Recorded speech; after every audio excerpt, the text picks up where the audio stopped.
This episode of Oops the Podcast is brought to you by Roman Swipes. Most guys have tried different ways to last longer, but thinking about Sonic the Hedgehog doesn't always work. The folks at Roman, an online men's health company, are changing the game with Roman Swipes, the secret to longer lasting sex. Roman Swipes are clinically proven to make you last way longer in bed. They're effective, easy to use, fast acting, but they do not require a prescription. Roman can ship swipes to you in discreet, unmarked packaging, and each swipes packet is small enough to hide in your wallet for whenever you need it. Swipes are amazing. They will not transfer to your partner so you can last longer without worrying. Because why should we worry? They're super easy to use. Just take the swipes out of the packet, swipe it on, let it dry, and you're good to go. That's it. When you go to getroman.com/Francis, you can get your first month of swipes for just $5. When you choose a monthly plan, if you use the link getroman.com/Francis, you can get your first month for just $5. I did not have sexual relations with that woman. Yes or no? Did you ever take banned substances to enhance your cycling performance? Yes. I had no prior knowledge of the planned assault on Nancy Kerrigan. I am deeply sorry for my irresponsible and selfish behavior I engaged in. Hey everybody, it's Oops the Podcast again. I'm Francis, and I'm here with my dear friend and co-host Giulio Gallerati. Giulio, welcome. Hey, it's good to see you. I welcome you every week. It's nice. It's as a nice if thing you're we the do. guest, but I want to make sure people know who they're dealing with. How you doing, pal? What's happening? I'm doing well, man. This weather, huh? How about this weather? I'll tell you, this is flu weather.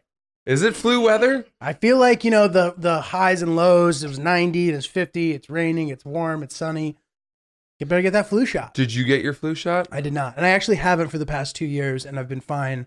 Knock on wood. Oh, man, that's bad. That means that you're going to be the one dude who gets the really bad strain of flu. Because it's been killing people lately. Really? I don't know. Babies. The elderly. Babies, I think. Dude, I met a baby. I saw that. That video was great. I Dude. met a baby for the first. This is my first one. That was a great video. This is my first. She was my first. And it was daunting because people, you know, babies are set. People talk about babies, but they don't talk about when you don't know what it's like to meet a baby and how weird it is.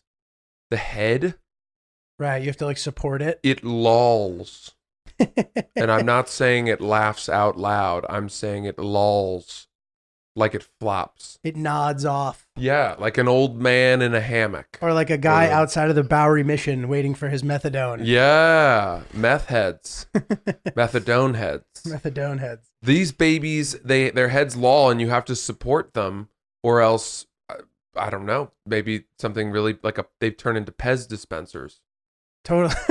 Totally. And you know how when you carry a human, like an adult human, they kind of know how to distribute their weight to prepare for being carried. Babies don't do that. Yeah. Babies just kind of sit there like a dead body. They really do. A little package of bones and fur and shit. Maybe not fur. But the point is, I've met parents who have babies who've told me that they're very protective of the baby and they're very choosy about the people that they let hold the baby and that they'll make people wash their hands before they hold the baby. This couple, it was almost as if they just tossed it to me. Was it their second baby? No, their first. Oh, wow. They didn't do any kind of background check. They didn't ask me to wash my hands. There was no safety briefing. There was nothing that prepared me to hold this baby. And they just put it in my arms and I was like, ugh. And I was so nervous that I was that the baby was gonna spit on me and I was just gonna go ugh, and like toss it on the floor. And then, then my shirt is ruined. And not only that, but their baby is paralyzed. And I'm probably on the hook for medical bills for most of the kid's life, which is something that you often get when you are the father of the baby. But I didn't even get to have the sex. I didn't even get to enjoy the sex that created it. So that would be worse. Do you know how much it costs to upgrade wheelchairs, by the way? What? Like if the baby's paralyzed and I'm on the hook for paying for its medical bills all of its life. Kids grow out of wheelchairs all the time. Well, isn't this baby theoretically covered? By what? Baby insurance? I guess, right? Is there such a thing? There must be. When the baby's born, babies get sick all the time, dude. That's true. They do. I bet they do have baby insurance. Is it baby insurance? Is it just like insurance under your insurance till you're 26? Yeah, I guess it is a human at that point. So maybe it's like the family healthcare plan. Well, dude, I love how you had the TSA pre-check of baby holding. I didn't didn't make you though. wash your hair. That was my point. They didn't do any of that. That's what I mean, because you just- had a pre-check situation.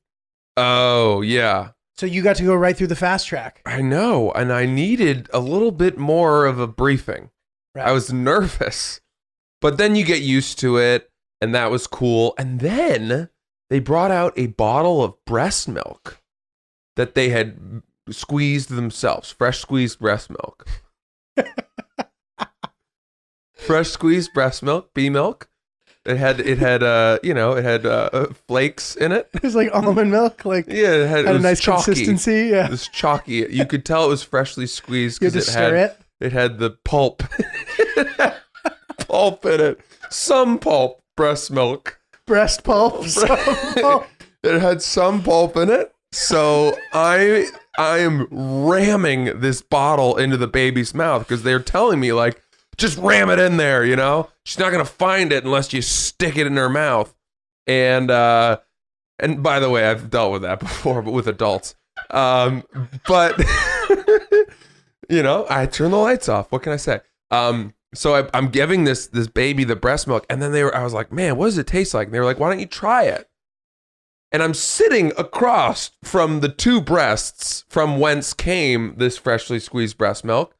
And I felt so like I'd be violating the couple if I were to sip the breast milk. I mean, you would have really been violating the couple if she popped her tit out and was like, come try it. Yeah, that You know what? I would do that. fresh from the source. If they offered that, I'd be like, I don't know anyone It's like who's done this. Drinking Sure. from a mountain spring. And your boy's like, yeah, dude, go ahead, man.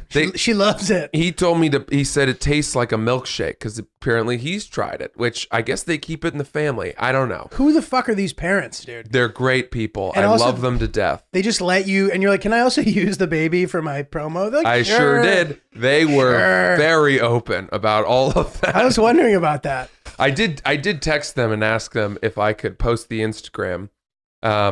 And they said, sure, you know, because I had written a somewhat endearing caption. But then I said, do you want me to tag you in it? And I expected them to say no. But they were like, yeah. And I was like, oh, so you guys are trying to get some followers. Okay. Nice. All right. Pretty cool. No, I'm kidding. They're wonderful people. It was really fun to hang out with the baby. But I did not try the breast milk. I felt so weird about that. Would you guys have tried it? Yeah, dude. You would have tried the breast milk? Fuck yeah, dude. But you're drinking the other human. You're drinking her, the woman. You're drinking. No, you're not. You're drinking her breast milk. It's not her. You're not drinking her. It's, to me, not that far off from me offering you a little sip of my semen. Something that I generated myself in my body. And it has some caloric benefit. And you know, I just felt weird. All right, first of all, the caloric benefit of semen is a disputed topic. I think it's protein heavy. I do think it is. That's potentially a fallacy. Is that true? It must have protein in it. Number two, though, like semen isn't drunken commonly by infants. By babies. Or people. Oh, man. Oh, man. What do you think about this, dude? I was with my two friends in LA and we were eating lunch and they have a baby, adorable little baby. And my buddy's wife, who is also my very good friend, we're sitting there and she just pops her titty out, starts feeding the baby. I'm for it. Outside. I'm for it too. And I'll tell you why. First of all, the reason I'm for it is I don't care. And I think if you don't have a stance, then erring on the side of the women's rights is always the right play if you're a man. Here's the question. Why would you have a stance about that is my question. What is so offensive about breastfeeding a child? Isn't it like the greatest thing? Well, yeah, I don't think anyone thinks that breastfeeding isn't offensive. I think that people take issue with it because bearing a naked breast in public is seen as some sort of public indecency. Right. But I But feel that like to me is an old-fashioned trope. It's 100%. And the people who I know who have an issue with it have no problem with tits in public. Or like if they were to be at Mardi Gras, they'd think it was awesome. So what's their issue? Maybe they're jealous. They want to be feeding. Is it mostly men that have an issue with it, or do you know women that have an issue with this? Both. Really? Yeah. And it's stupid. And their reasons always seem hollow to me. Yeah, I agree with that. It's like the girls are maybe jealous because they aren't getting the attention, or maybe they can't bear children. And they feel like it's being rubbed in their face. I'm just trying to figure it out. I Should don't we know. just assume that every woman who doesn't agree with public breastfeeding is barren? I don't know. Is that what we're to assume? I don't know. The Dude, answer to that. In New York City, it is legal for women to walk around topless. Did you know that? I think I did know that. Completely legal anywhere. And the reason is, of course, that it's legal for men to walk around topless. You can go jogging without your shirt on. And why would it be a different standard for women? And every year they do a topless women's march. It's one of those free the nipple campaigns. Where? It starts up in Times Square and then comes down through and ends in Bryant Park. It's like the marathon. That's a short distance. It's not too far. But I marched with them one year for Barstool. I was filming it. And I was interviewing people. And I'll tell you this. The people that were in the march, 90% of them were all about women's equality. 10% of them were men with high-tech cameras who were just there to store up thousands of photos for their spank bank later. And then the sidewalks were lined with these creeps as well. Adoring fans, we'll call them. And it's almost like you'd have to know that that's what, for me, if you're a woman, that's what sucks, is that you're trying to make this positive statement about, like, treat us the same way. There's no reason that we should hide parts of our body that men don't have to hide. But the only, and everyone's on board with that, except some people are on board for completely the wrong, perverted reasons. Yeah. These toothless jackals that have mega scope Panasonic cameras and are just fucking, you can hear it like it's a chain gun on an Apache helicopter, just thousands of pictures. They're up in the trees, getting better lighting, vantage points. These guys, you could see them, and I wanted to fucking smack them because, I was topless, and I started to feel like I was part of the tribe. That's crazy. Those guys would drink the milk. They sure would. They probably keep some. Those guys would drink the fucking milk. They probably got a mini fridge full of it. Dude, that's crazy. Well, I was thinking about another fantasy that I've been having.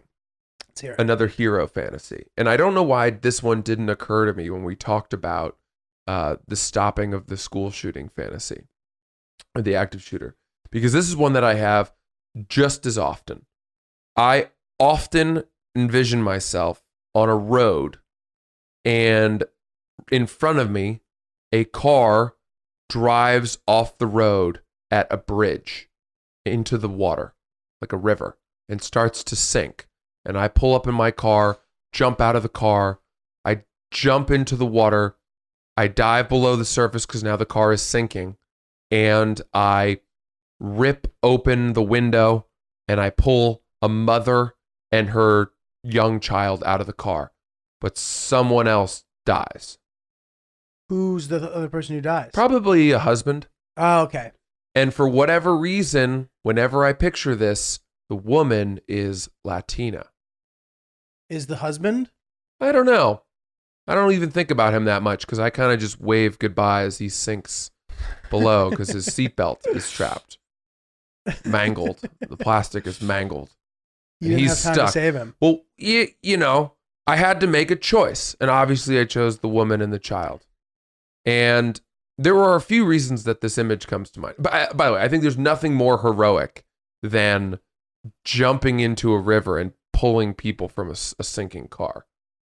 Because you're really putting yourself at risk if you do that. Absolutely. Clock's ticking. Yeah, and it's dark. Water is dark at that hour, night. And The Latina community loves me. I've saved this baby. Unfortunately, we lost Jorge Posada. But I then have a relationship with the wife because I am her guardian angel. I raised the child as my own for a little bit and then go on my own way. But that is a fantasy I have all the time. That's good, man. Does she reward you with a fresh bottle of her finest breast milk? I don't know if she's still feeding. You're like, I've been here before. I think the child's in a booster seat, but it's probably able to sing songs along with the car radio at that point. So it's maybe it's not breastfeeding anymore. They've weaned it off. Although I don't know how long the Latina community breastfeeds for. Maybe it's longer. Like that kid from Game of Thrones. Oh, who's like a grown? Yeah, that was weird. That was so weird. Dude, that's pretty good. I have one as well, but mine is a little more selfish. My fantasy. I have a fantasy. Mine's pretty selfish. I'm effectively murdering the husband so that I can sleep with his wife. He was going to die anyway. Yeah, true. He can't swim. But that's funny. Imagine you consider saving the husband and then see how hot the wife is. Yeah. And then Did you ever see that movie iRobot? And also, do Hispanics can swim? They can. Okay. Yeah. Did you ever see that movie iRobot with Will Smith? Mm-mm. Because that was a big piece of that movie. He had to save he saved the robot saved him instead of saving the woman. And that vision of that scene. Also, do you watch Succession? No, I heard it's good. Oh, it's good. I love it. There's another element like that in there. Okay. Anyway, keep going. I want to hear your selfish fantasy. My selfish fantasy is that I'm at a crosswalk, 23rd and Park, let's say. Wow. Specific. Yeah. There is a woman crossing the street. Classic. A taxi cab makes a sharp left turn. You know how sometimes it's unclear if you can make that left across Park Avenue, even though there's a light in the middle? Yeah. This guy blasts through the red light and he's about to hit this woman and kill her. I dive into the way and I push her out of the way to safety. I then am very minimally injured. Yeah, good. And after all the dust settles, the woman rewards me with a check for $2 million. Oh, that's great. That is a good one. And I'm be honest with you, I have had a similar one too. Pushing a baby out of the car, or a baby or a family out of the way of an oncoming truck, and you then dive, but maybe the truck runs over your ankle and there's an ankle break. You probably need to break it. So here's where this is selfish though. Sometimes I think in my head, how can I arrange this situation? How can I put a woman in harm's way who I know is the heir to a very large fortune? Really good. I get her in the crosswalk. I hire someone to come around that corner, give him 10% of the settlement. Maybe he even injures me a little more than we had planned, and now I have a limp forever, but it's worth it because I now have $2 million. Yeah, $2 million if you're limping for the rest of life, and let's say it's a nagging pain that causes you to rely more on booze and then opiates. Probably not worth it. I think that's too much. I would need the pain to go away after probably 3 months. Okay. For $2 million. Fair enough. That's my policy about like tasks for money. I can be bought for anything as long as I have a 90% chance of survival. I'm not doing harm to others. Right. And I don't come out of it with a permanent injury or disability. The problem with setting up this scene with another guy, let's say a taxi driver, is the taxi driver is presumably going to prison or losing his medallion license because he's driven so recklessly. And I don't know that he would agree to just do it for 10%. Well, here's the thing. I would have to be the one who pressed charges, and I will agree beforehand that I will not be doing so. Oh, because you were hit? I'm hit, not the woman. But she's super rich, which means she probably has a good lawyer. And in that case, there's a good chance she'll press her own charges for endangering the life of her child. But I can also say Gertrude, and I'll look her deep in her 80-something-year-old eyes. She's old. Looking at her in a very sincere way and say, you've done so much in your life. I can handle it. I'm staring deep into Chris's soul right now as I do this. This is good. I'm wet. You can handle it, or I can handle it. Don't worry about it. You go home. And she's pacified.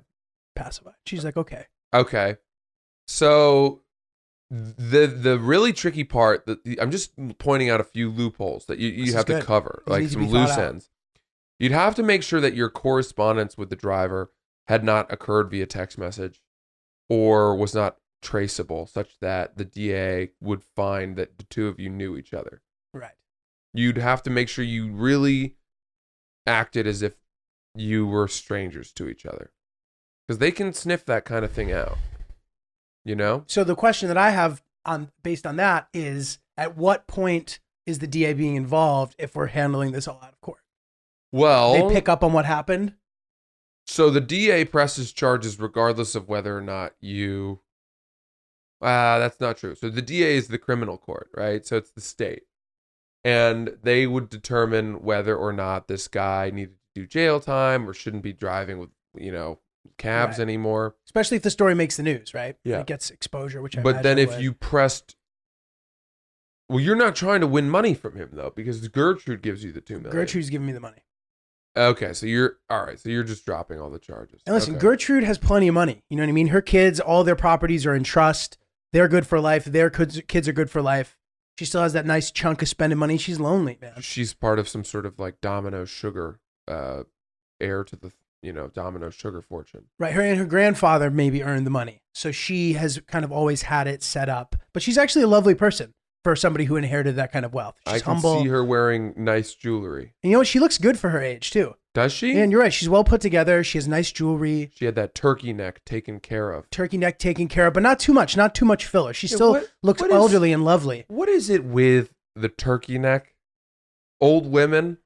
Oh. You feel bad for the women that can't pay to have it taken care of, because it's just to hang down like the what connects the back of your ball sack to your gooch. The turkey neck on old women. Ugh. Oh my God. Looks No, like you're right, though. like a terrible vulva or something. Oh my God. Right on your face. Oh my God. Oh, ouch. Well, dude, I'll tell you what. I saw Diane Keaton walking down the street the other day. Oh, she's classy. Zero work done on that face. Really? All wrinkled up. She was wearing a flat brim fitted hat that said dope in capital letters on it. And I was like, I would. Wow. She's great. I'd do it. Her great movies were Annie Hall, It was a good one. The Godfather. Godfather, played Kay. I liked her in The Family Stone. Did you see that I movie? did not see that. That was in her twilight years. She has a bunch of good ones. I can't think She's of got a any great more. smile. She wrote a book too. Diane Keaton. Gotta love it. All right, so did you remember how I sent Chris the video of the man blowing the other man on the subway platform? Yeah, I remember that. That is just good stuff. Good content. So I sent Chris another video yesterday. I'm not sure if you saw it, but I feel that this video, because I was sharing it with a friend and he's like, dude, I got you beat on that. And I was like, no way. You got me beat on this. He shows me the video. Shout out my pal Rudy for showing me this. A man takes a hit of crack, pulls his pants down. The man behind him also takes a hit of crack and then blows the hit up the man's ass and then begins to eat the man's ass for a while. And I was like, this is unbelievable. And there's no gratuitous nudity in it. It's maybe one of the finest. Do you know how hard it would be to blow a hit of crack up a butthole? I'm going to show you the That'd be video. like filling up the world's tightest balloon. Butts don't accept air that well. Am I wrong? I mean, is he yeah. putting his lips right on the rectum and just... Francis Oh my is God. currently- We're watching this here. We can include this in the YouTube clip, perhaps. I think there's no nudity. Oh boy. Oh God.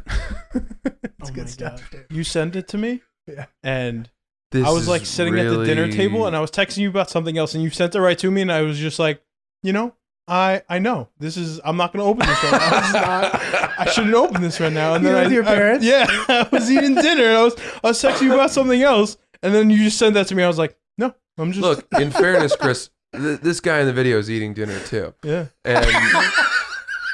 And who are you to begrudge him his salad, that he's tossing? Chris, your mom's like, so how's the podcast going, sweetie? As you watch a man dining on another man's. Ooh. Those two really seem to have. Who's that on your phone? This is my girlfriend. This is a picture of her as a child. Wow. I don't know how I feel about that. First of all, this is a great picture. She Yes, looks very sure. sophisticated That's true. at a young age. But- And I put it on there early as sort of like a romance tactic. And then it's kind of just stayed here. And the other day, she's like, you can change it if you want. And I did. And she's like, wow, I actually really hate that you changed it. It's affecting me more than I thought it would. So as a courtesy, I've left it. And I also like it. Okay. To me, if I were your girlfriend, I would think that you like me, but that you would have liked me a lot more as a child. That you want to immortalize the image of me at my best attractiveness for you. If we were dating, you would actually think that? I don't know. Probably not. But it's not something you see very often. You don't see a guy putting his phone background as a child picture of the girlfriend. Right. You'd be surprised how rarely people mention it. It's very sweet. They tend to not take issue with it. Yeah, it's a very sweet thing. I have an adult picture of my girlfriend and me on my phone background. Really sweet. Well, I'm not a pedophile.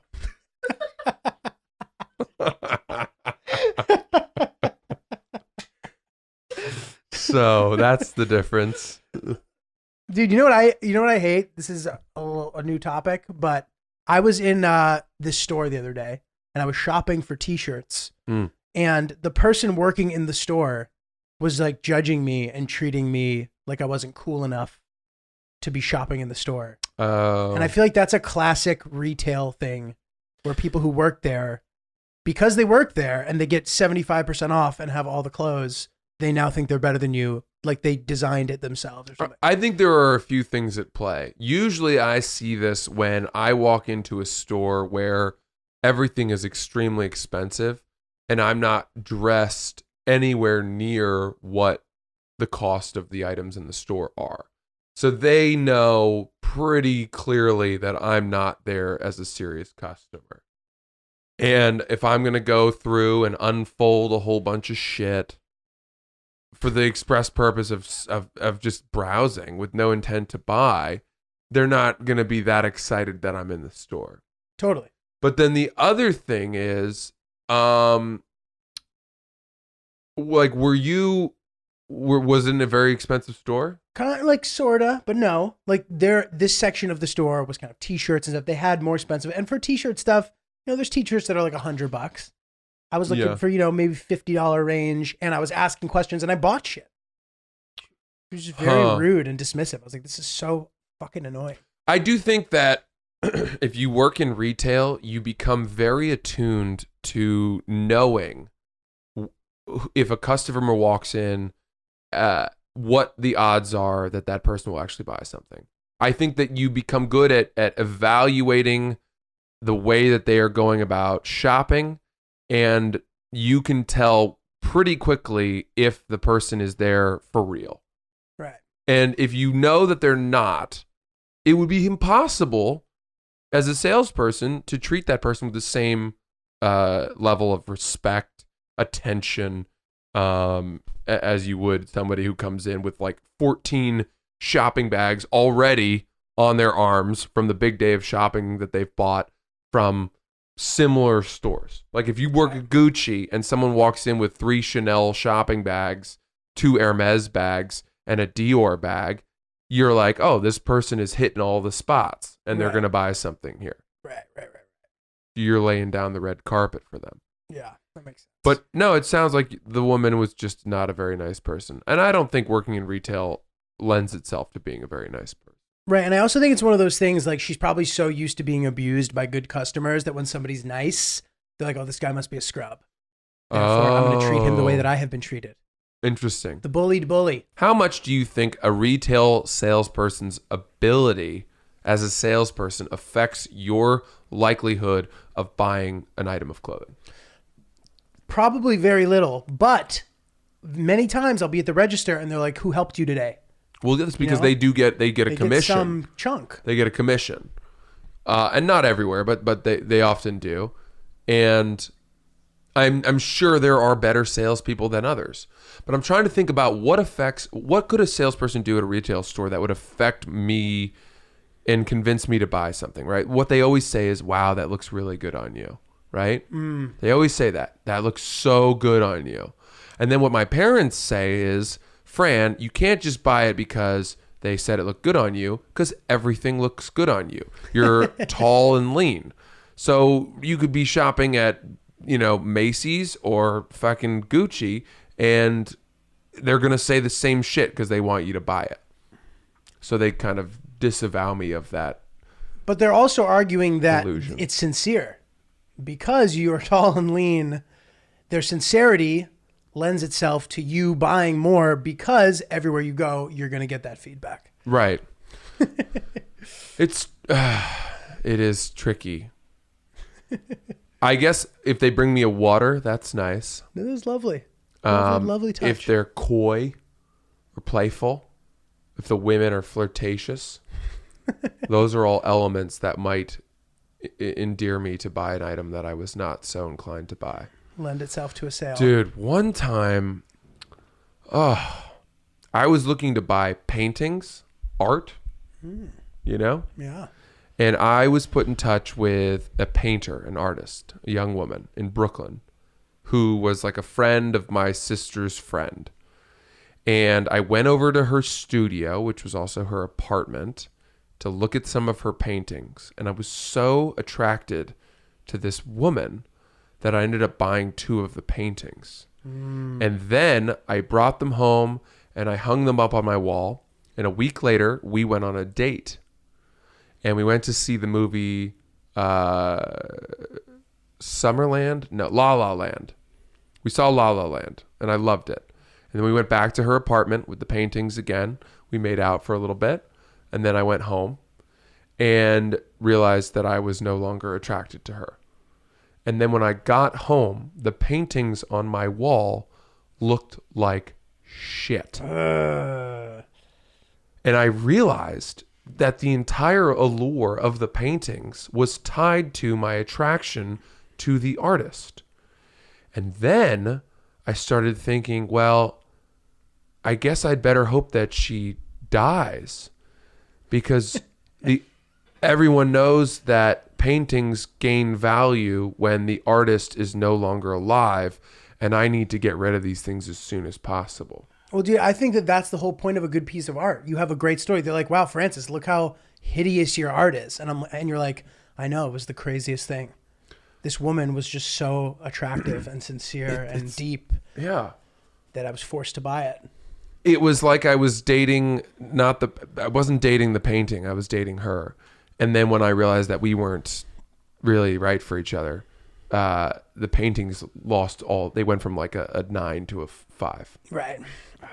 And I didn't want them on my wall anymore. But then I'd spent $3,000 on these 2 paintings. Ugh, Jesus. And I ended up, when I moved out of that apartment, I ended up just putting one of them out on the street for free. Oh my, And somebody it was picked up. That's going to be in the New York Post. It made me happy that someone did take it. Selena Adams painting found on the sidewalk. But I still have the other one. Is it but here? I just have it hidden Storage. away in a fucking closet somewhere. Ugh, dude. One of my friends' parents bought a bad piece of art, and it was weird too. Like, he bought it and he put it up on the wall, and it was just 2 men like staring into each other's eyes and like touching each other on the beach. And he was like, what does this say about me? And it's obvious what it says about him. But I had to lie, dude. I had to be like, oh, dude, I think you love the beach, and like, this is your beach.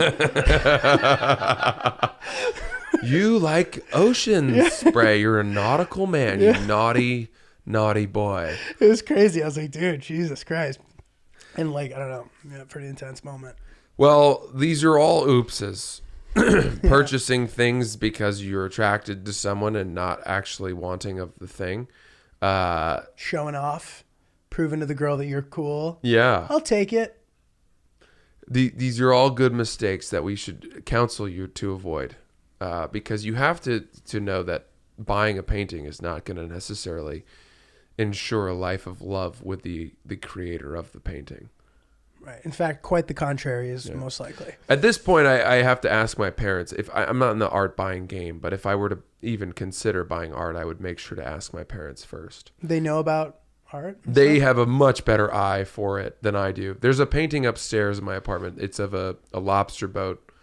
It's above the piano, and it has a wonderful echoes of Maine, and the name of the painting is End of Day, and the lobstermen are pulling the traps out of the water, and there's a beautiful dog sitting at the stern of the boat, very peacefully, and the entire thing transports me back to Maine, and every time I look at it, it gives me peace, and that is the key to a good piece of art, is that every time you look at it on the wall, it should make you feel good.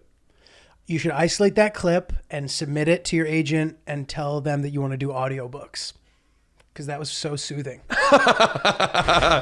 You know, people have told me that I have an interesting voice. I hate my voice. It's no secret to the two of you that I don't listen to any of our podcast episodes. But it's not out of laziness. It's that I can't handle it. I really can't even handle I can watch some of my stand-up clips. I can't listen to my stand-up. So I hate doing it as well. Yeah. So I don't know if people are fucking with me when they say they like my voice, but some people do, I think, and then some people really don't. You do a voice. You speak at a good pace. I speak slowly. Good diction. I speak very slowly. And I speak well. Good vocabulary. Yeah.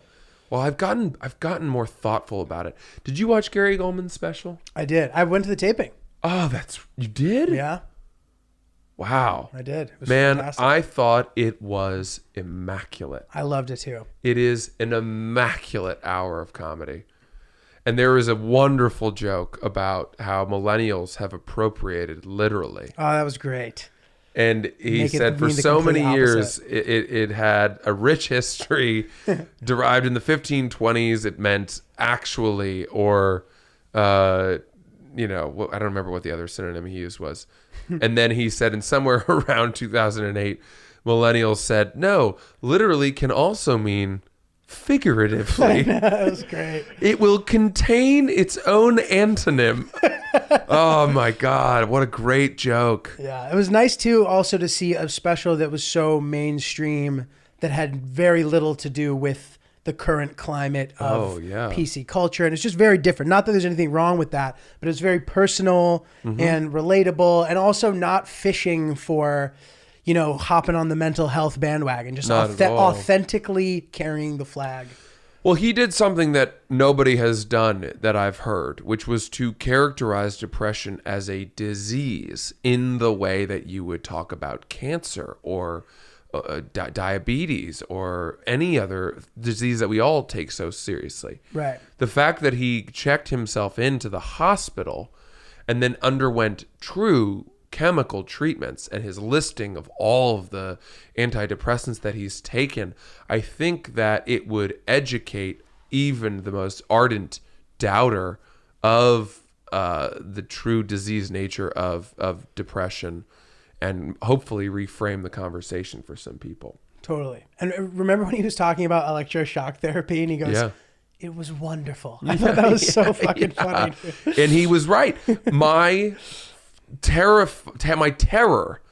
abject terror towards electroshock therapy of the brain as a treatment for depression or whatever was all stemmed from watching One Flew Over the Cuckoo's Nest, and how Jack Nicholson returns to the ward a vegetable. Right, lobotomized. And he's gritting he's got that wooden spoon or that bit between his teeth, and it starts writhing and kicking, and you just think that's what it is, and clearly it's not.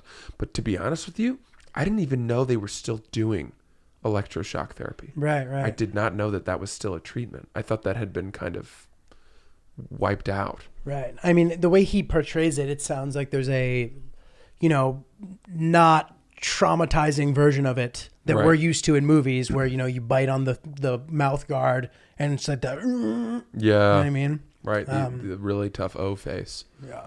From a very painful orgasm. Like when you're coming around kidney stones. like a river of rapids. I wrote a blog at Barstool once that was it was offered tips about how to avoid suicidal thinking, because it was something that I was going through, and it was something I was really in a dark place. And you write so many blogs at Barstool, and this was ultimately my undoing, that you kind of forget that people are fucking reading these things. And I wrote this long, meandering blog about how I cope with suicidal thoughts and some of the techniques that I've come up with. You know, basic things like getting outside and exercising, calling your parents, whatever. And I wrote this blog and I put it up for about 15 minutes, and then I took it down because I was like, man, this is too personal. This is not what people come to Barstool for. But by the end of the day, I had received probably 150 emails, maybe 200 DMs from people who had said, my God, I can't tell you how much reading that helped me. That's incredible. I've been going through this same thing, and to see somebody who I look up to or who I read on a daily basis, who I assumed had everything going for them, having similar thoughts, made me realize that, you know, this is not just me and that I'm not alone. And it really seemed to help a lot of people. And for that reason, I was always very proud and happy that I had done it. You do get a few people being like, what a pussy bitch. You know, you're so soft to be talking about, you know, woe is me, I'm depressed, yada yada. Depression shaming. Basically, the sort of response that you might get from a coal mining father in Wyoming. You know, Do they have coal mines in Wyoming? who knows? Who can say? Nobody's been out there. But I think for the number of people that responded positively, dude, there was one guy that wrote me an email, and he said the morning that he read the blog, the night before, he had driven to the George Washington Bridge. He had gotten out of his car, and he had walked to the middle. He had written his suicide notes, and he had looked over the edge, and just was gonna do it, and then something pulled him back, and he didn't know what, but he was still feeling like shit in the morning. And he read my blog, and he said it calmed his thoughts and reframed his mind and set him straight and made him feel grateful. And it was so clear, so acute. And that one was like, you know, Wow. holy shit. So then I spent like 2 weeks responding to all these people because I felt the need to actually reply. And it's still probably the thing that I'm most proud of having done at Barstool. That's great, man. That's even better than the saving the woman from the ocean fantasy. Yeah. Yeah. You know? Yeah. No, I didn't, but they put it up on the Reddit. Like, they were places you could access it. And you know, I think enough people got the message. But, man, a lot of people feel that way. It's pretty wild. Fucking great, So, man. well, everybody, it's guest time, and we are so excited today to welcome Wendi Starling, comedian extraordinaire.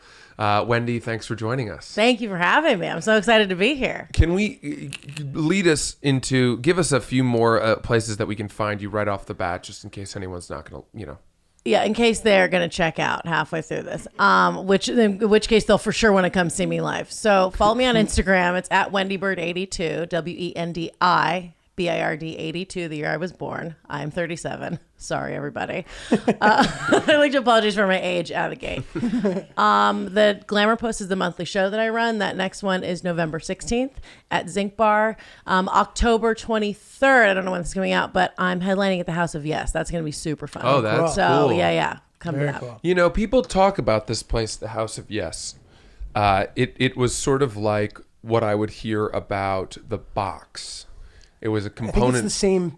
There's overlap. Is there? Yeah.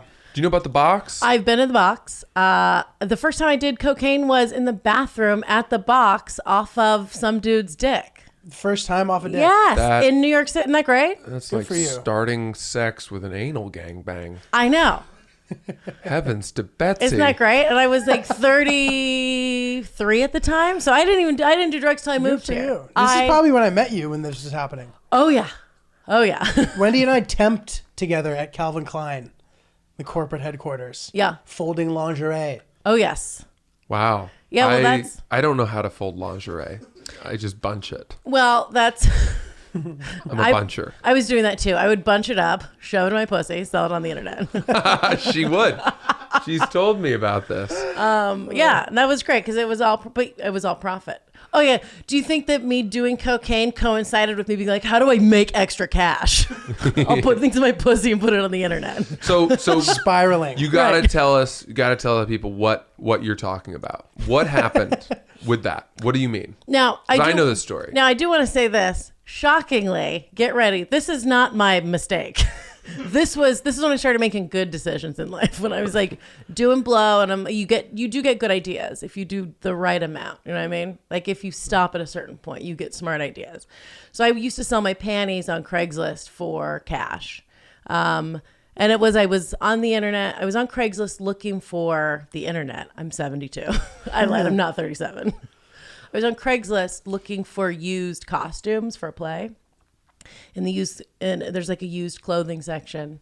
So I went, and then I just saw pictures of like chicks and like in underwear, and they were like $25, $35 freshly worn. I was like, hold on, wait a minute. I have a pussy. I got panties. I got to get in on this game. So I started doing that. I just started jerking off into panties. Wait, what? I cum a lot, so I would just masturbate and cum, like Oh, just get them nice and wet. get them nice and wet. And what you do is you masturbate, and then I remember one time I was in LA because it's a nice job because you can take it anywhere. You know what I mean? You can do it. Work from home. Right, exactly. So many Remotely. times you be on stage and you got a pair of panties inside of your pussy. You're like, hi, I'm working both jobs. You would put them. Oh my god. Multitasking. Women can do. We can't have it all. You would shove the entire thing into your vagina? Sometimes. Take pictures? Sometimes just That for like sounds uncomfortable. well, I mean, it's kind of, they're silk, especially the Calvin Klein plug, very high quality panty. Plug. That's great too. Yeah, exactly. You're getting your Pun supply intended. for free. Right. Fantastic. It was all profit. Brilliant. But it was just as easy. The only thing that these buyers wanted was the scent of you Right. in the panty. Yeah. And the history. Well, and I would meet them in person, and I get off on it because I'm sexually fucking into a lot. I just have super high libido. Everything. I'm like, anything weird. I'm like, let's do it. I'm into it. So I would get off knowing that I was going to like sell panties to these fucking rich, like hot, like finance guys. They were the dudes that I met were like good looking. There were three regulars. This is what is so crazy. When I am picturing a guy on Craigslist who is scrolling for used women's underwear that has been soiled. Well, I don't piss in it unless they ask, and that is extra. $10 more. Yeah. Oh man, it's good. So I just don't picture those guys being these handsome, jet-setting, rich men. It is, and it's I think what I've discovered in my last 4 years in New York, since I like kind of climbed into this like underbelly, which is what it feels like. I found like this secret tunnel into the hyper wealthy and kind of kinky, that whole world. The whole Eyes Wide Shut. Yes, it really is. 50 Shades. The of Grey. shadows. Yes, that's for sure what it is. Because these dudes they're rich, so they can pay for anything. So they've kind of hit all these markers in life where it's like you can buy sex, you can get the best drugs, you can take a private jet somewhere, you can do all that. So nothing's really exciting. So you're constantly looking for like, what's the next? How do I turn this up a notch, right? Mm-hmm. And the panty thing is, there's something about that they get off on, just different weird fetishes, and that's one for some guys where they get off on, I have this regular chick leaving her job on her lunch break, and I'm gonna jerk off in her panties, and they just get off. You just need another fucking thing. But even at $50 a pair, I don't think that you were pricing your panties into a different tax bracket. So how was it? Did you must have found some guys who weren't those suave cosmopolitan men. Those people usually don't show up Because they're ashamed or something? They're ashamed. They're messing with you. They're not being sincere. They're being voyeuristic online. They get off on just the texting. And $50 was the most I could get, because if you at the time the market was saturated. Hello. These are some great puns. You don't want to price yourself out. Puns. Little did I know that when we were working together at Calvin Klein, you were just feeding your supply. Yeah. To the hungry wolves on the street who wanted soiled panties. I know. I was like, give me these samples. You're like, Wendy, those are a size 2. They're not going to fit you. And I'm like, they'll fit somewhere. Okay. Relax. Perfect. They won't fit on me. They'll fit in me. Exactly. So at some point in my body, we'll get them to fit. That's great. But so the people were pricing their panties at like $25 a pair. So I get guys that'd be like 50's too high. So I priced it at, that was actually the price where you would get people that were serious and that were not creepy. That actually was kind of the top of the bracket. And then I would meet them in person, like at a coffee shop or something. And that's when I could start asking more, because I think they think it's something. A lot of the chicks on there would be like, well, I'll mail it to you. Here's a picture. Because I guess it was on Orange is the New Black. When I talked about it on stage, people were like, did you make that up? Is that from Orange is the New Black? And I said, never seen the show. And I would never lie about doing. You're like, I'm really about that life. And you reach into your pants and pull out of your vagina a fresh pair. Sopping. Sopping, yeah. Sopping. Yeah. Fresh is a relative term. The merch table. Your merch table is just filled with soiled panties. Yeah. My panties are fresh, I guess, like a fish out of the ocean. Fresh. It's like flopping around. Well, back up, you're going to get sprayed. You know That's what I mean? great. That's fucking great. But yeah, so that was, you go and meet them and they'd be like, oh, you're a real person. And I would sit and talk to them. And so then they would be really into it. And they're like, I want to see you again. I'll give you another. Did you like slip them in their pocket? Drive the price up. Yeah, you do it like a drug deal. So I had little Ziploc bags to steal the freshness. And you'd write little things on, like, this is a different strain. This one will help you go to sleep at night. Looking for a full body ejaculation? Try the Hawaiian Kush panty, which I stuffed in my vagina after a big juice cleanse. You know, the MedMen of panties. Yeah, exactly. Yeah, you just like, this is ribbed for no one's pleasure. That is awesome. Do you hate yourself for even doing this? Boy, are you in luck. This is full lace. You told me as well. Tell me the technique you understood that men would use to masturbate with them. Like, how did they then use them themselves? So there's like a smelling thing. So they smell it while they're jerking themselves off. And then the guys that I was like, what do you even do with these? Apparently they take the panties and wrap it around their cock and use like a that little to cock ring. Yeah. Lovely. Cock ring, cock rag, whatever. Yeah. Right. This is like what Berg was talking about before he would go on stage, tying off or whatever. Yes, but I didn't understand that. We were talking about how we had Aaron Berg on last week. Love him. Yeah. And he was saying that, male strippers, before they go on stage, they jerk off and then they, tie almost a tourniquet at the base of their penis under the to balls, engorge the penis and trap the blood there, so that, because when you're dancing, you're not going to maintain an erection. Right.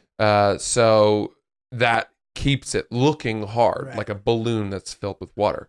But then by the time you get off stage, your dick is all black and blue, and it's the worst thing you can do. It sounds miserable. Yeah, I was like, that's a good idea, unless you want to use your dick again. Yeah. Right? That seems for like human purposes, right? But I don't understand. I don't sense that these men buying your panties would do it as a tourniquet type thing. It was more like they just have it as almost like a lubricant, right? Yeah. And they would jerk up and down with as the like chafing. a fun. This is really fun to just be hanging out with your buds. You know what I mean? And everyone's just doing like a jack off motion. Right. Yeah. That's great. Yeah. We do it all the time. I love it. I also love that you describe your masturbating as jerking off. Yes. Well, it's everyone understands what I'm talking about. They sure do. Well, because flicking any term for a woman, I think sounds kind of, it sounds lame. It's like flick the bean, gross, masturbation. What am I? Double click the mouse is lame too. Yeah. Yeah. And you're certainly not playing with yourself. Yeah, I'm trying to open up that window. You know what I mean? Excuse me? What are you, an MS-DOS? Playing with yourself is too docile because Right. you were inducing Right. fluid. Right. You're trying to get fluid out. You're not playing with yourself. You know what I mean? It's Yeah. not. Was this a It's not technique fun. you had to perfect? It's entrepreneurial. Yeah, we're not like having tea. You know, it's not Paying like, my rent here. yeah, this is a job. Fascinating. Well, we were heading somewhere before we got into all of that good stuff. Well, we talked about Calvin cocaine. We're talking about the box. Yes. Penis cocaine. For those who don't know, the Box is a nightlife venue here in New York City that hosts all sorts of alternative entertainment acts throughout the evening. And you go and you buy a table, much like you would at any nightclub, except that your focus is mostly on the stage. And the highlight act is this crazy character called Rosebud, who is I want to say the term is transsexual. Somebody transgendered, perhaps. but it's not. Oh right. I see what you're saying. It's a It's man pretty- with a vagina. No. It's a man with breasts Okay. that have been built, but I think he still has a penis, but he dresses as a woman. I think that's transgender, right? Yeah. And is this the plunger bit you're talking about? Transgender is our modern term that just encompasses anybody that doesn't adhere to a gender binary system. But if you've had the sex change, I don't think that that's means true. you've become a transsexual. I thought that was what it was. But the etymology of all this is vastly confusing. And I don't know what's more entertaining, watching you guys do jerk off motions or watching two straight white men discuss. I think Gender. we are Traditional more gender roles. informed than 99% of people having this discussion. Oh, for Because sure. we have to be. Yes. Yeah. Right. The stakes are high. This reminds me of, high. can I tell you, and this is totally off topic, this happened maybe 2 weeks ago. I live on the Upper East Side, and I was at a place called Eastfield. Shout out to Eastfield. And it's on York and 78th. There's a Chase Bank on 79th in York. Some old dude got robbed at night at the ATM, but it was an old man, and he was robbed by a transgender woman. And so it took the crowd a couple of minutes to call the cops or draw attention because everybody was trying to, I swear to Christ, everybody was like trying to be woke and not misgender the criminal. That's great. I was there. My buddy comes in and he was like, dude, there was just a robbery. And I'm like, what happened? He goes, I don't know, this old dude. And then it was like this trans woman, I think. I'm like, so what happened? He goes, well, we saw her rob this dude. It And should then, be them. We saw them. right. And that's what I tried to say. I said, well, yeah, you're supposed to say they or them. And he goes, I know. We were like, what are we saying? So we're like, hey, chase that. Get that person. All of a sudden, They started- nobody's mad that this person robbed a guy, No. right? They're just like Poor trying old not to man. offend a criminal. Yes. That's great. He goes, yeah, we were just like, get that person. That Yes. person. By the time that person was down the block, That is fruitful. I was like, holy shit. There's a bit somewhere in there. I don't, but Yeah, like, that's good I stuff. mean, Yeah, but it was really beautiful. And I was like, that's fucking genius.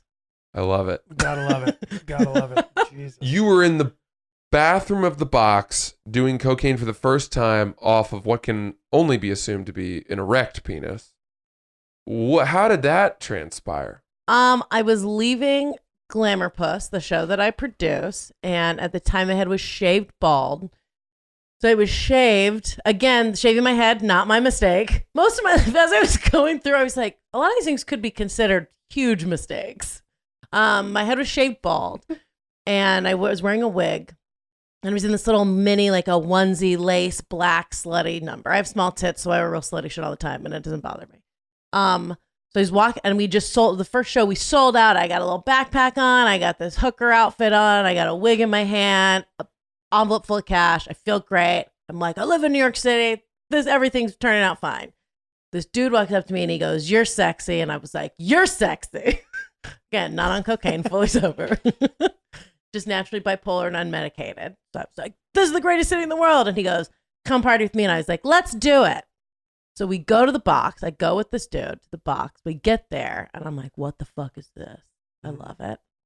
And we walk in, and he's like, you want to do some cocaine? And I'm like, fucking yeah, let's ride, let's do it. So we go in the bathroom, and I'd never done cocaine, and I did a line off his dick, and I was like, oh, this is amazing. I can just keep drinking on this. Well, but here's where I'm confused. Yeah.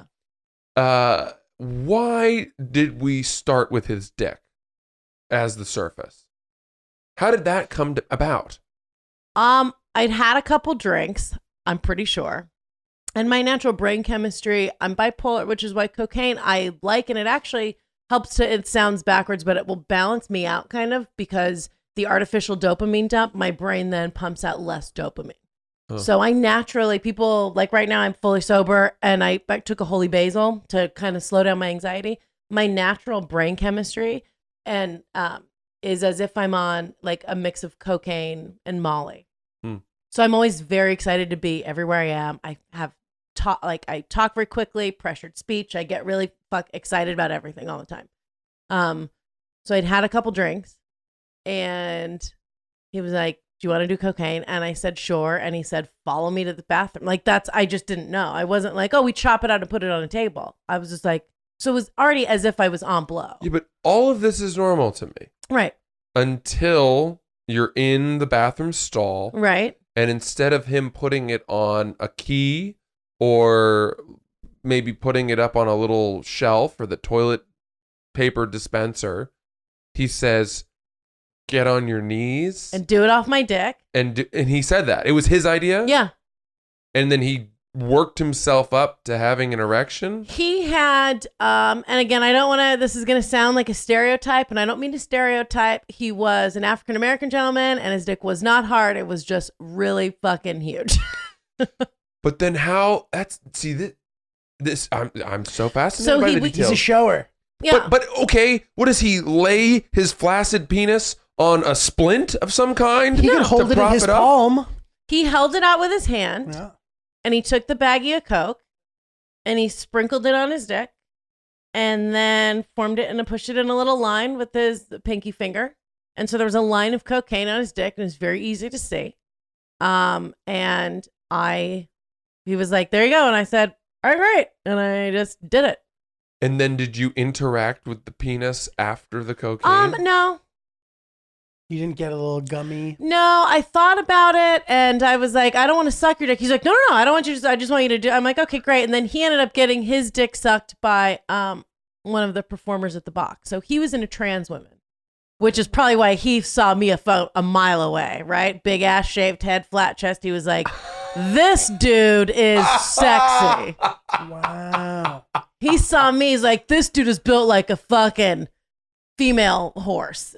He saw me a mile away, and I was like, great. Surprise, I got a pussy. And he was kind of bummed out, and he's like, I guess I'll let you do coke off my dick. But don't touch it. Yeah, don't touch my dick. What a decent encounter too. You're like, I guess he's like, no, you don't have to suck.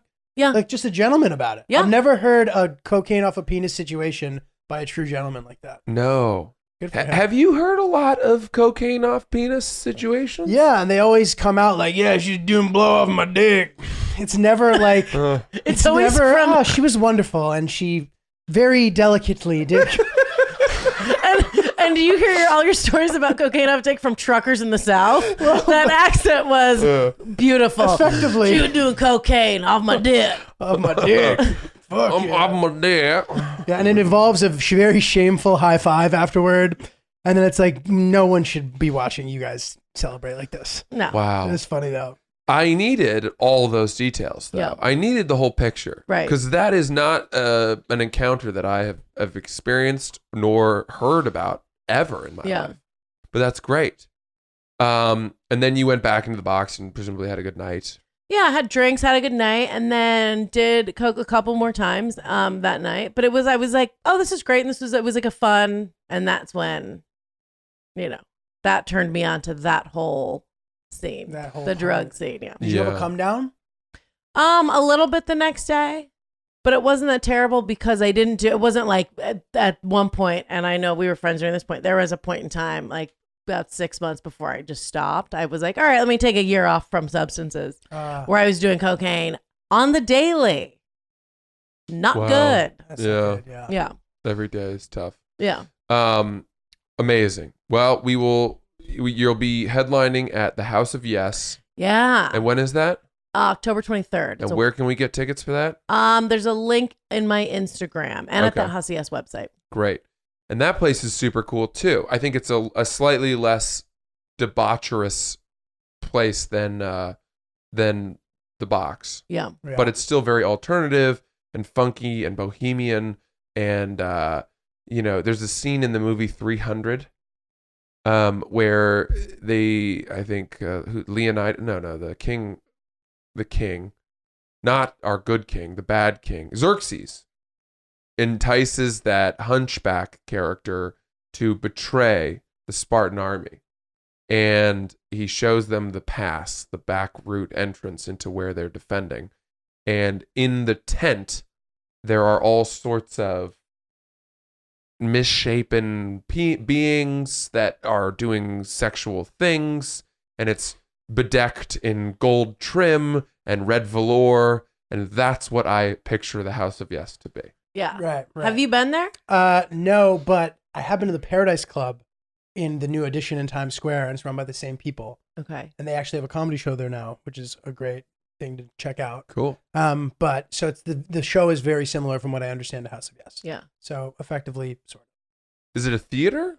I've never It's been a to the House cabaret, of, right? Yeah. It's like I've actually never been to the House of Yes either. I've seen pictures on Instagram and people seem to be covered in glitter. Yeah, it's gonna be great. Yeah. You'll have a blast.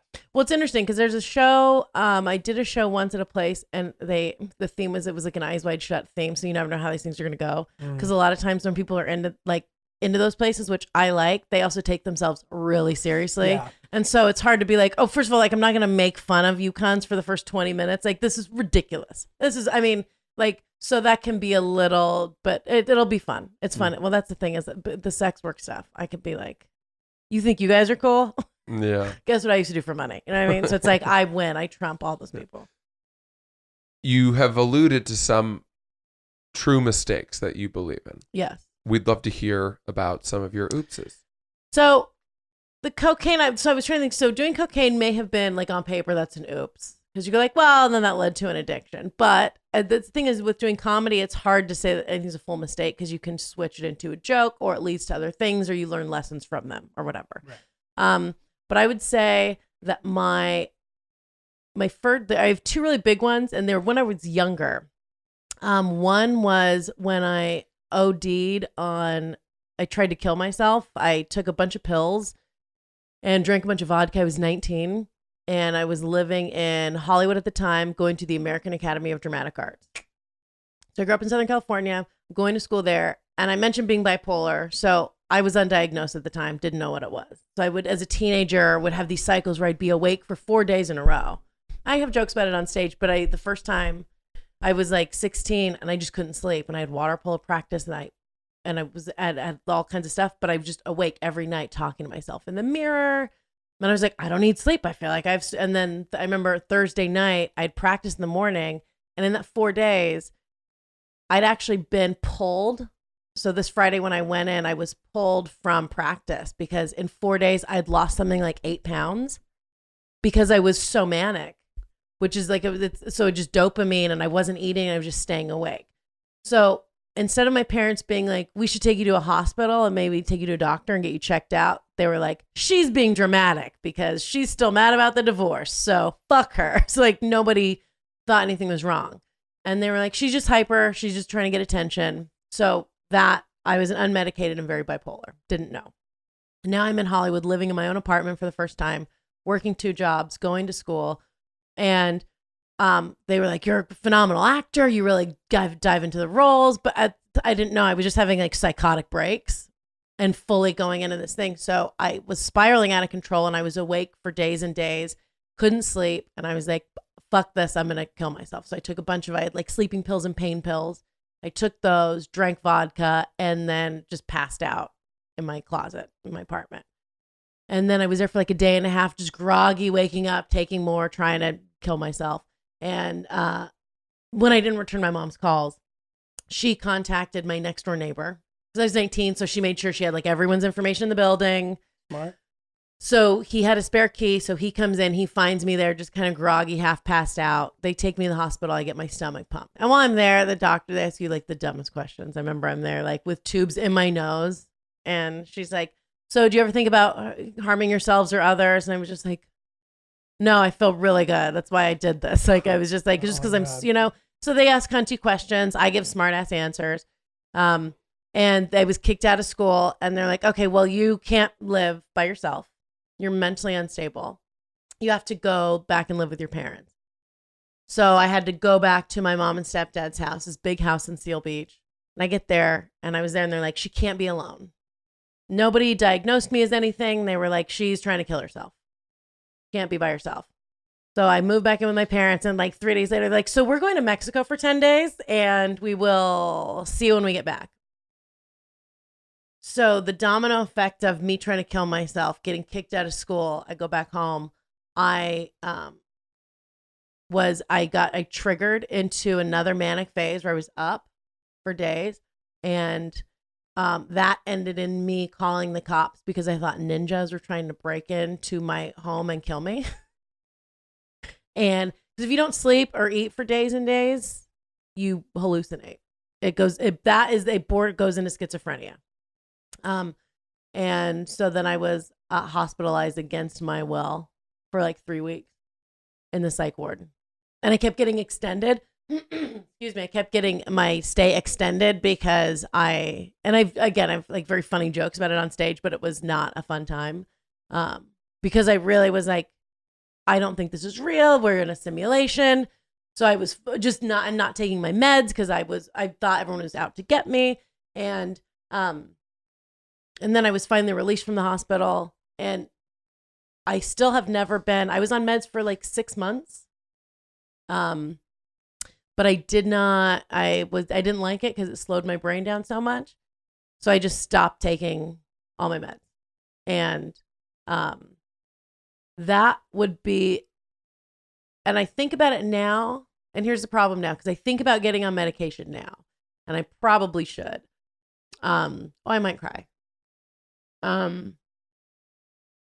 But it's one of those things where, and this is going to make me sound crazy, and I'm sober.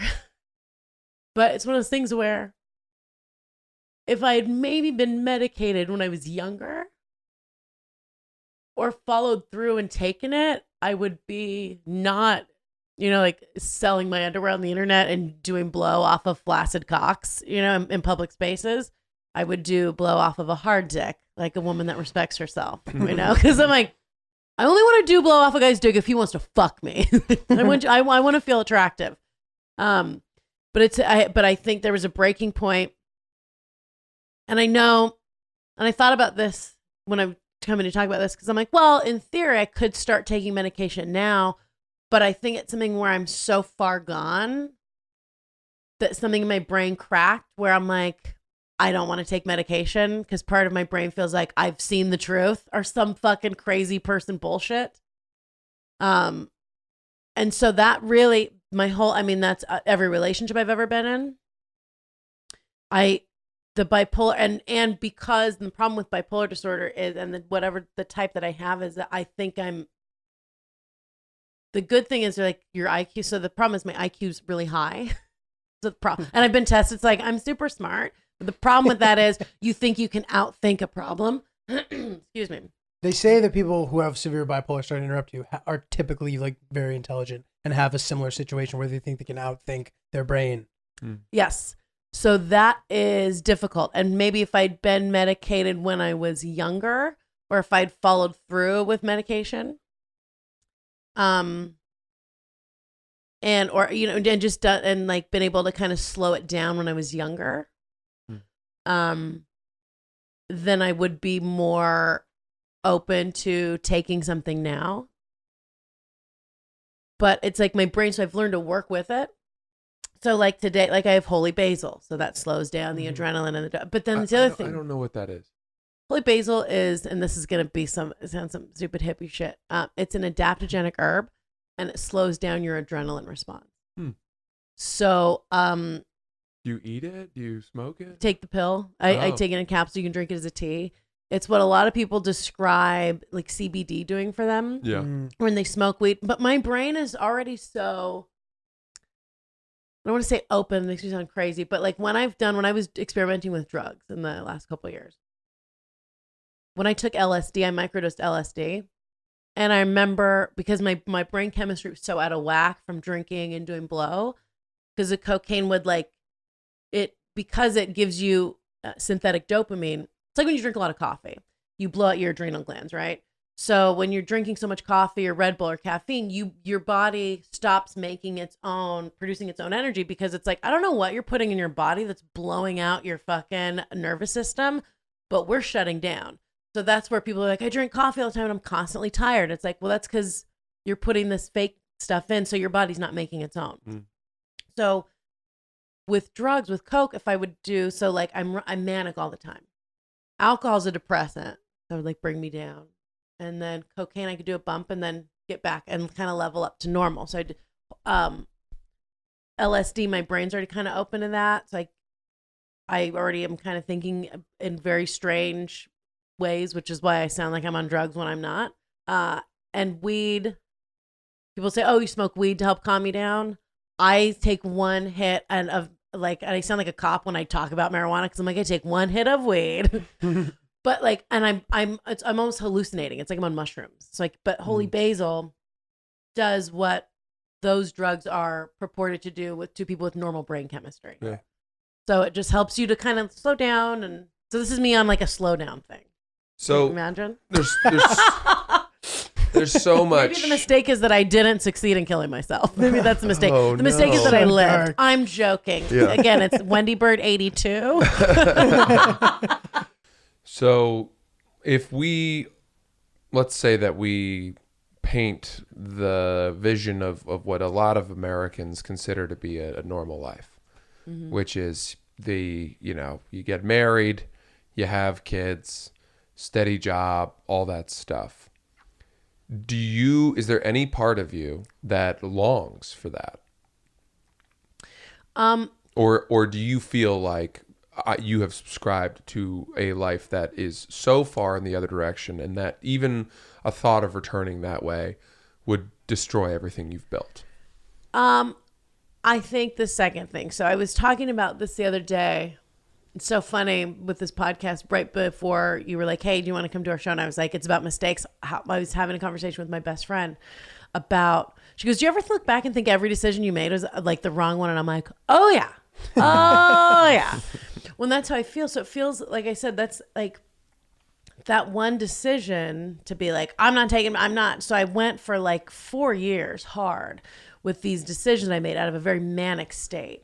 And then those things, so then that narrows your choices. So you make one choice, and then, so it's like the choose your adventure books. Yeah, that's whatever, that's all life is. And so, but yeah, I feel like I've made these decisions that got me to this place where I'm way the fuck over here on this completely different mountain range, almost to the top, and it's so exhausting. Like, this is such a cheesy analogy, but it feels like I'm at this point where it's like the wind is blowing and I have to just hang on and just fucking wait for the wind to stop for 2 seconds and take another.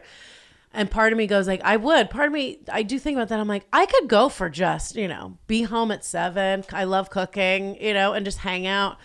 But in order to do that, and that's, I always say, if I was on medication, I would 100% do that. If I could cut out this part of my brain, I would be able to do that, because I would just be calm. So if I could, take medication and just kind of shut everything down, and shut off the mania, then but and even knowing that, but also where I am now, to stick with this very basic mountain analogy, and I apologize that I couldn't come up with something cooler, but it's like to go like, oh yeah, I would want that life over there. I'm so far here that I would have to go all the way back down, walk over, and then start climbing up this fucking thing. That's a good analogy. And so it's like, I'm 37. And so at this point I'm like, and not that, but let's be real, women over 28 are trash. So at this point I'm like, I just have to be successful on my own, because that's so it feels very daunting, and so I don't like to think about it too much, which is why it's good that I distract myself with work and doing other things. But when I really sit and think and look at like, okay, so these are my other options, and there's a documentary coming out which is cool, and I am lucky, so I know I'm very lucky that I got this. It's a lucky thing. The timing was very good, so thankfully I have that. If that wasn't happening, I don't know. I think I might change my plan a little bit. So I look at I'm like, maybe I'll, try to like work on a book and do different things so that it's not just like going out and doing spots every night till 2:00 in the morning. But yeah, it really is. I'm at this point trying to kind of batten down the hatches and be like, okay, how can we, from this place that you are now, because you can't go back and get married and have a family with some rich guy. That's not going to happen. So now, from like you got yourself in this position, try to slow down and like have a realistic plan about how to not, have a miserable life where you're,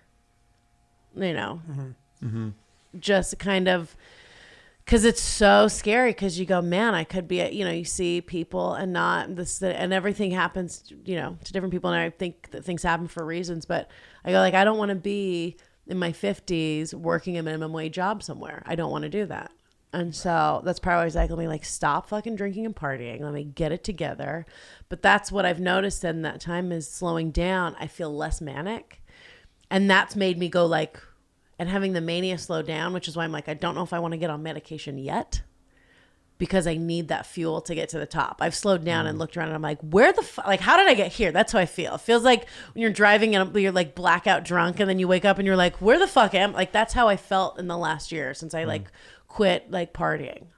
I just look around like, what have I got myself into? That's how I feel. And every day I wake up and it's just like exercise and meditation. I have to be like, don't kill yourself. There's a way through this and out of this. But that's how I feel like constantly. From, outsider perspective, I'm listening to you, and, this top that you're trying to reach, you know what I mean? It sounds like, and this is a thing that I associate with a kind of manic, the idea of mania, where it's like things happen, you do it now, it happens, and you want to get the satisfaction of finishing doing whatever.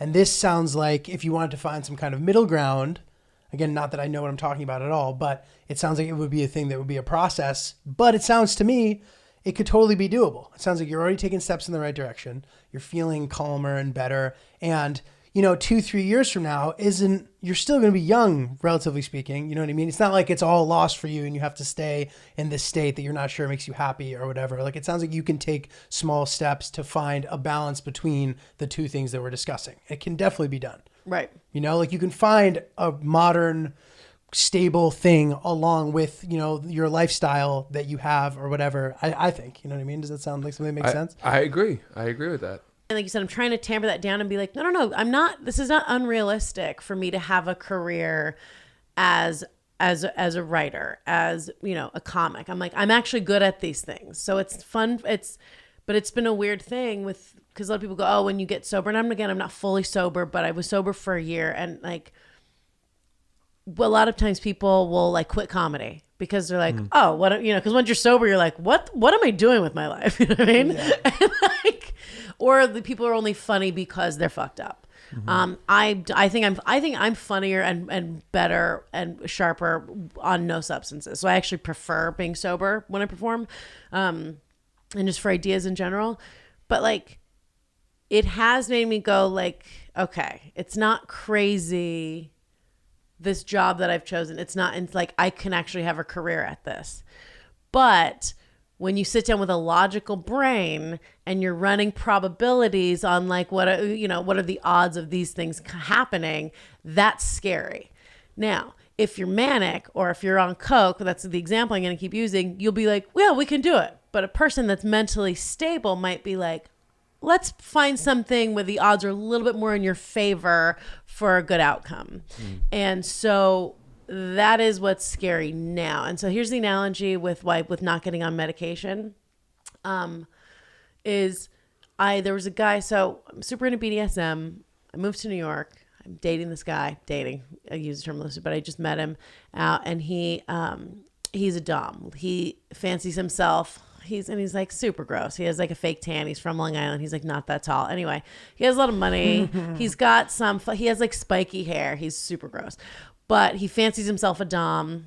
And so he's like, do you want to be my submissive? And I was like, sure. And but then I also was doing like weird like office work for him, but then it turned into like a submissive thing. And he goes, I run these sex parties and I can pay you extra. And I was like, great, sounds good, right? And again, he was feeding me cocaine. So I was like, a sex party? Best idea I've ever heard. How could this go wrong? And my hair was like kind of grown out from a buzz cut. So you work these parties, and I only did 2 of them, but you go, and when it starts, you're like, this is dope, right? You're like, this is really fun.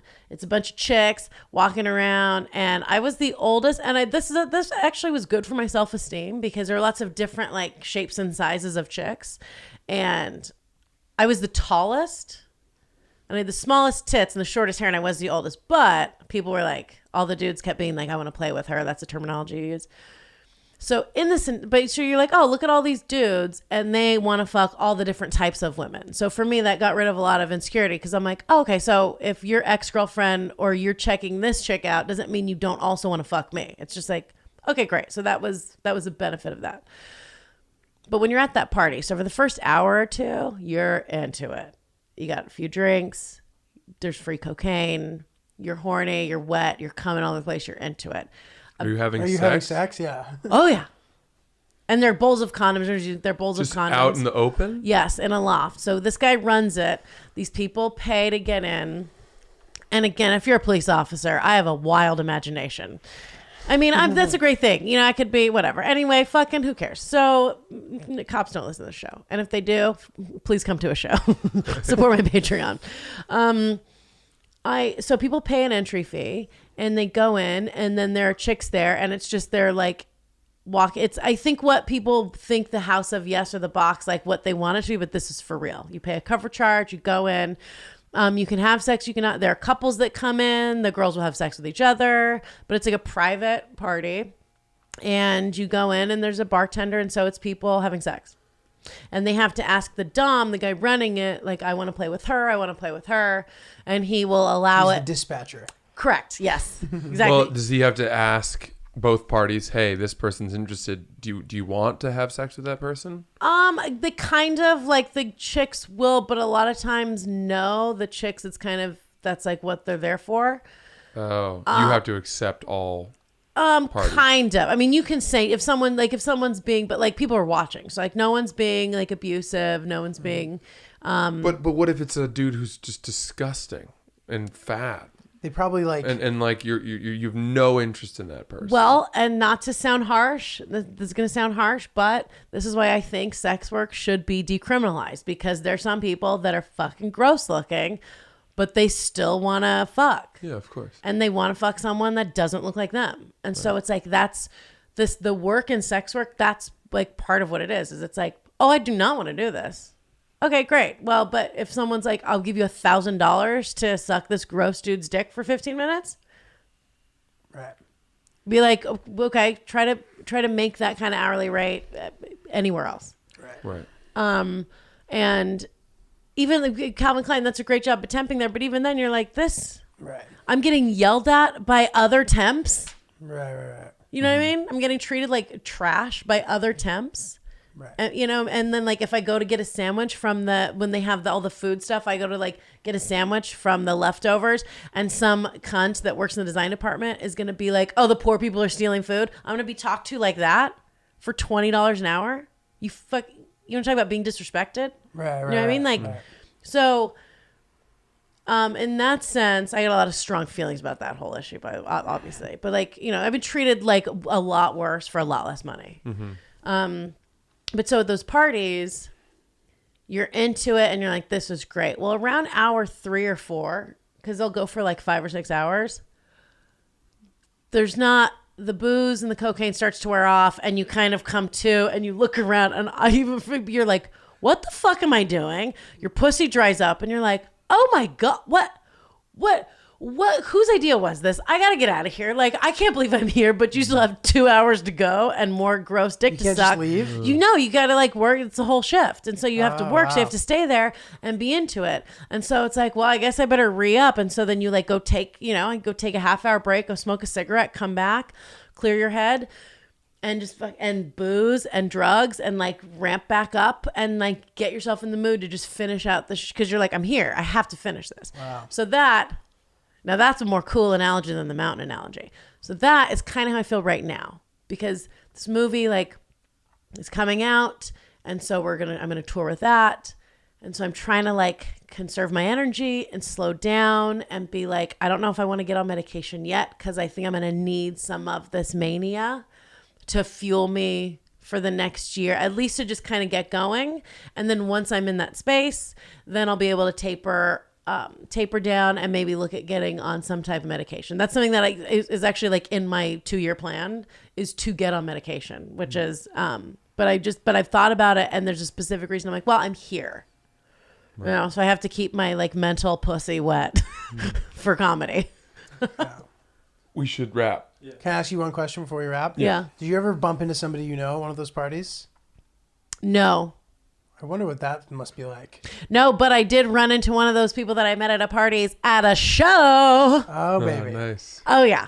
Real interesting. I also ran into a panty guy when I was on a date with my sugar daddy 3 weeks ago. That was hilarious. It was one of the best. You're like, Worlds well, I really colliding. live on Yeah. the fringes of society. I do. I really do. I live on the in the fringe of the underbelly, and so that's why the cocaine and panties was like not a mistake, because it leads to fun things. Yeah. Amazing. Well, what a fascinating time we've had with you. Thank you so much for being so open, Wendi. And one more time, we can find you at the House of Yes on October 24th. October 23rd. That's Wednesday. 23rd. She also runs Glamour Puss. Oh yeah, that's Monthly November at- 16th. Christina Hutchinson. Yeah, with Yep. Christina Hutchinson.